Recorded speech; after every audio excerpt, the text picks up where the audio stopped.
Assalamualaikum warahmatullahi wabarakatuh. Hai teman-teman, perkenalkan nama saya Anita Merindawati, NIM 8568353383, Prodi Pendidikan Guru Sekolah Dasar Universitas Terbuka.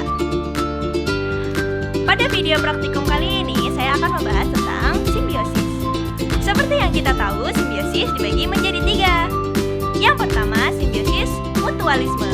Simbiosis mutualisme adalah hubungan dua makhluk hidup yang saling menguntungkan.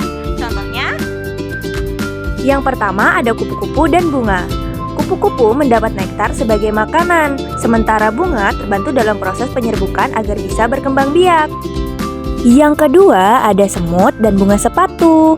Bunga sepatu dijaga oleh semut agar terhindar dari serangga jahat dan semut mendapatkan nektar sebagai imbalan.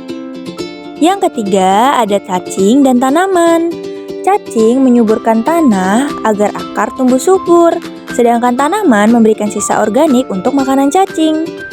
Jadi, dari ketiga contoh tersebut bisa kita simpulkan bahwa simbiosis mutualisme menggambarkan kerjasama yang saling memberi manfaat. Hubungan seperti ini penting banget dalam menjaga keseimbangan ekosistem dan kelangsungan hidup berbagai makhluk di alam. Yang kedua, simbiosis komensalisme. Simbiosis komensalisme adalah hubungan dua makhluk hidup yang satunya diuntungkan dan satunya tidak dirugikan. Contohnya, yang pertama ada anggrek dan pohon palem. Anggrek menempel pada pohon palem untuk tempat hidup dan mendapatkan sinar matahari yang cukup, tetapi pohon palem tidak akan merasa terganggu dan merasa dirugikan. Yang kedua, tumbuhan paku dan pohon palem. Tumbuhan paku menempel pada pohon palem untuk mendapatkan sinar matahari yang cukup, tetapi pohon palem tidak akan merasa dirugikan. Yang ketiga, cabai Jawa dan pohon pete Cina.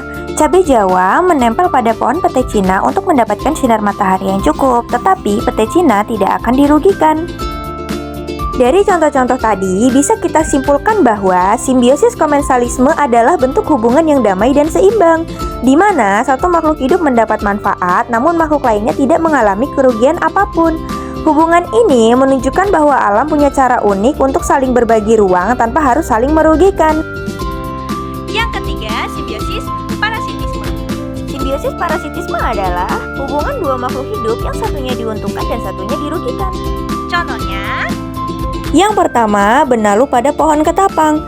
Benalu menempel pada pohon ketapang akan menyerap air dan zat hara, sehingga pohon akan kesulitan untuk tumbuh dan berkembang. Yang kedua, kutu putih pada buah serikaya. Kutu putih yang menempel pada buah serikaya akan menyerap cairan dan sari makanan dari jaringan buah, sehingga buah serikaya akan sulit berkembang dan mengalami pembusukan. Yang ketiga, ulat pada daun bayam. Ulat memakan daun bayam untuk mendapatkan makanan serta mendapat tempat berkembang biak, sedangkan tanaman bayam dirugikan karena daunnya rusak dan pertumbuhannya terganggu. Dari contoh tersebut, dapat kita simpulkan bahwa simbiosis parasitisme merupakan hubungan yang merugikan salah satu pihak. Makhluk parasit selalu mengambil keuntungan dari inangnya tanpa memberi timbal balik, bahkan bisa menyebabkan inangnya sakit atau mati. Hubungan ini menjadi pengingat bahwa keseimbangan alam juga bisa terganggu jika salah satu pihak terlalu bergantung pada pihak lain. itu saja video praktikum hari ini. Sampai jumpa di praktikum berikutnya. Wassalamualaikum warahmatullahi wabarakatuh.